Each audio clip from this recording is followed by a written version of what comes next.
In the year 1756, in the heart of Europe, a child was born who would change music forever. His name is Wolfgang Amadeus Mozart.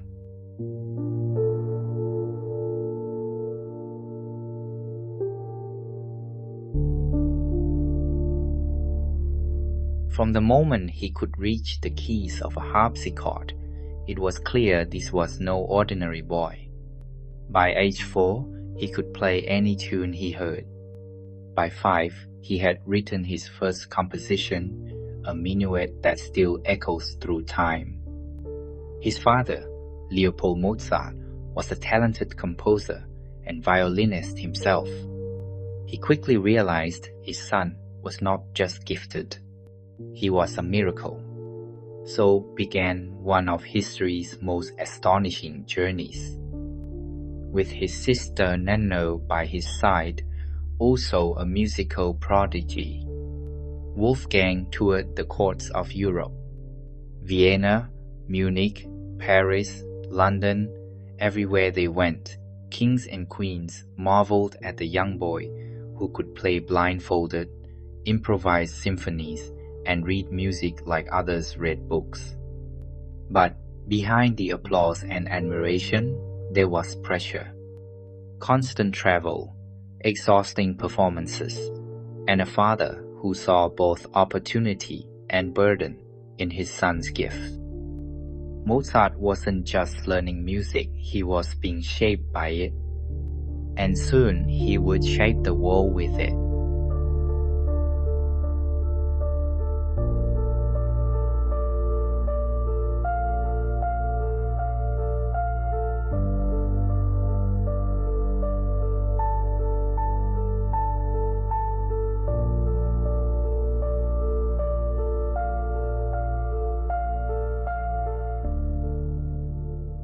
By his teenage years, Wolfgang Amadeus Mozart was no longer just a prodigy. He was a phenomenon. Courts across Europe begged for performances. Nobles paid fortunes to hear him play, and composers whispered his name with awe and envy alike. But fame came at a cost. The young genius was bound by tradition, performing under the control of wealthy patrons who saw musicians as servants, not artists. His father, Leopold, still managed his career tightly. Tours were exhausting, expectations were high, and the pressure to impress royalty never stopped. Yet even as a teenager, Mozart was composing works that stunned the musical world. Symphony No. 5, Piano Concerto No. 7, dozens of sonatas and operas written before he could grow a beard. And then, he made a bold decision. He broke free. In 1781, at the age of 25, Mozart left the service of Prince Archbishop Colloredo of Salzburg, one of the most powerful men in Austria. It was an act of rebellion.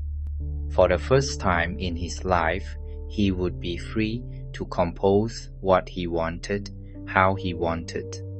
He moved to Vienna, the beating heart of classical music. There, he found inspiration everywhere, salons filled with philosophers, theaters alive with drama, and concert halls buzzing with new ideas. He married Constance Weber. He struggled with debt. He faced jealousy from rivals like Antonio Salieri. But above all, he created music unlike anything the world had ever heard.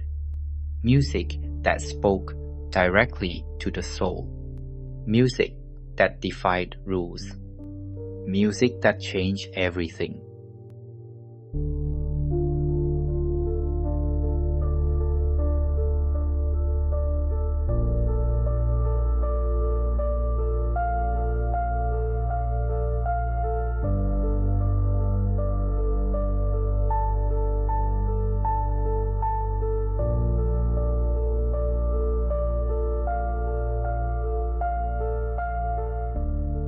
What makes a composer immortal? It's not just talent. It's not just fame. It's the ability to create something so deeply human, so emotionally powerful, that centuries later, it still moves us. And no one did that better than Wolfgang Amadeus Mozart. For the sound of genius. By the time he reached Vienna as a free composer, Mozart had mastered every form of music known in his day. Symphonies, concertos, operas, chamber works, sacred music. He wrote with astonishing speed and precision, sometimes completing entire symphonies in his head before even touching paper. One of his most famous works, Eine kleine Nachtmusik, was composed during this period, a serenade so elegant, so timeless, that today it plays in elevators, weddings, and concert halls alike. But behind the beauty was complexity. Every note carried emotion. Every harmony told a story.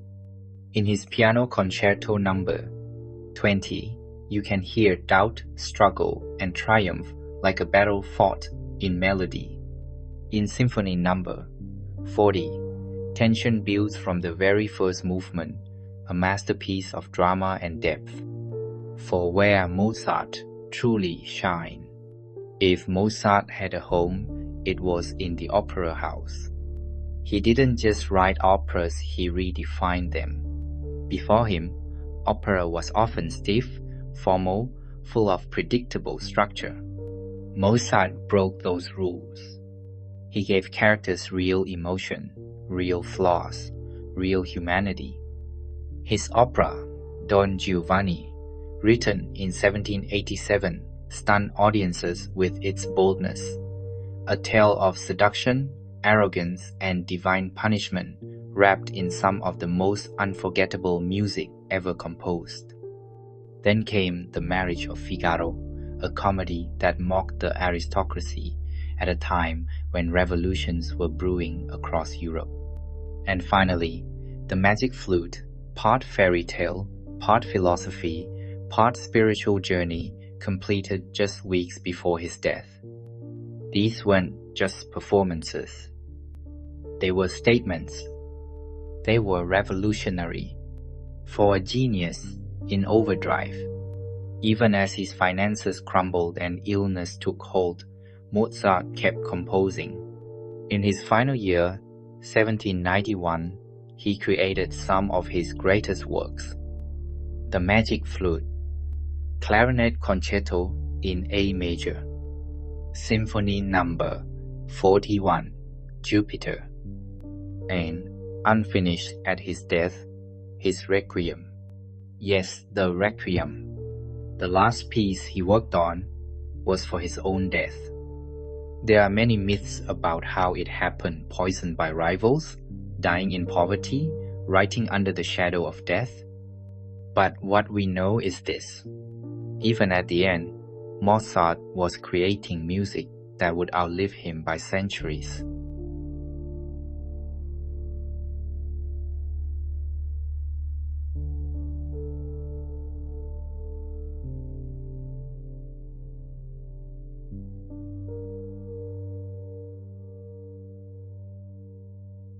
In the autumn of 1791, Vienna was buzzing with performances. The city celebrated the coronation of Emperor Leopold II, and Mozart's latest opera, The Magic Flute, was drawing full houses night after night. But behind the scenes, something was wrong. Mozart was tired, pale, shivering with chills he couldn't explain. He spoke of death constantly. Some said it was exhaustion. Others whispered about death, stress, or even poisoning. But whatever it was taking him fast. By early December, he could no longer leave his bed. Yet, even as his body failed him, his mind remained sharp. He dictated music to his assistant, working on his final masterpiece, the Requiem, a mass for the dead written by a dying man. His wife Constance tried to hide how bad he was getting. Friends came to visit.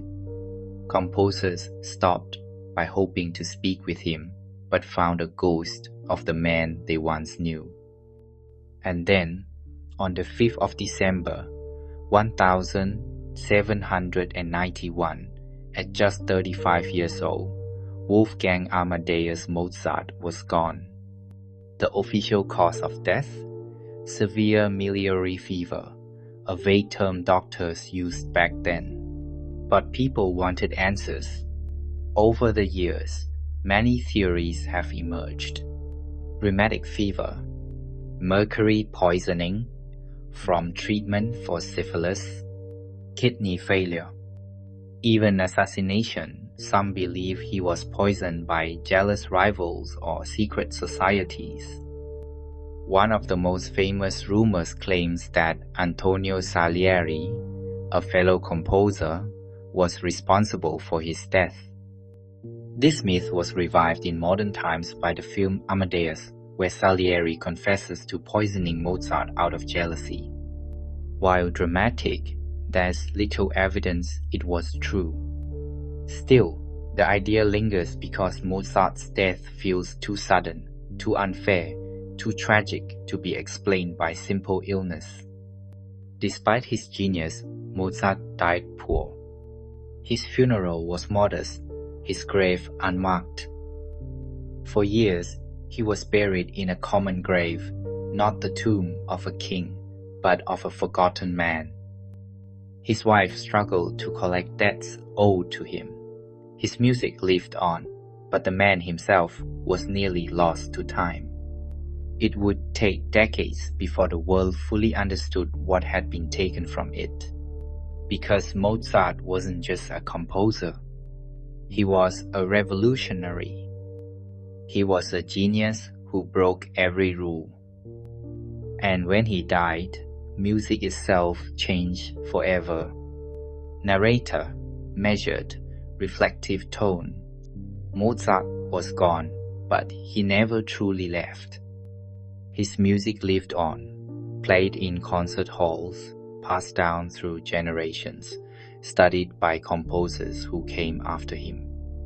Beethoven once said, "I would have given 10 years of my life to have composed what Mozart did before I was born."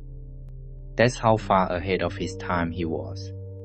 In Vienna, Berlin, London, and beyond, musicians studied his symphonies, his operas, his concertos, searching for the secret behind his genius. Scholars tried to copy his style. Composers tried to match his brilliance. But no one ever quite reached what he had done so effortlessly. Today, Mozart's music surrounds us.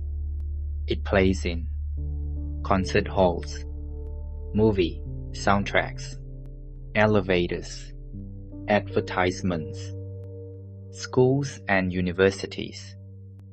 He's not just history, he's part of our everyday lives. From Amadeus to Bill and Ted's Excellent Adventure to the Shawshank Redemption filmmakers use his music to evoke elegance, rebellion, and transcendence. Because Mozart didn't just write music, he wrote emotion. What makes Mozart timeless?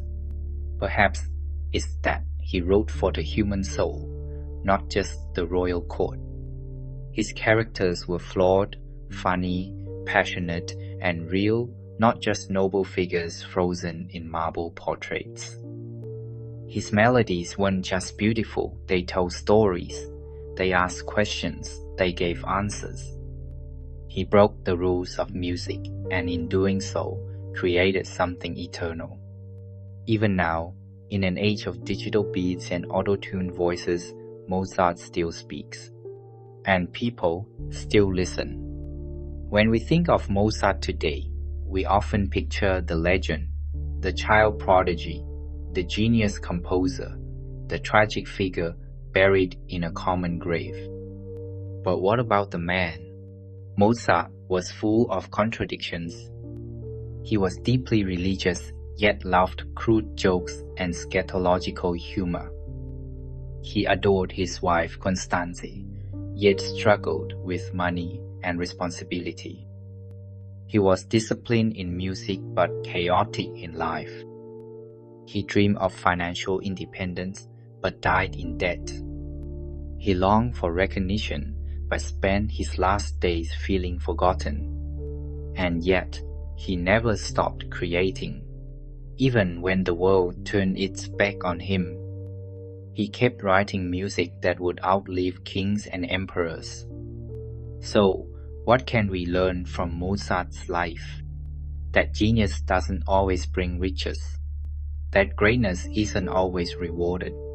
That sometimes the world only realizes true talent after it's lost. But also this, that one person, if driven by passion and purpose, can change the course of human history. Mozart didn't just write notes. He wrote eternity.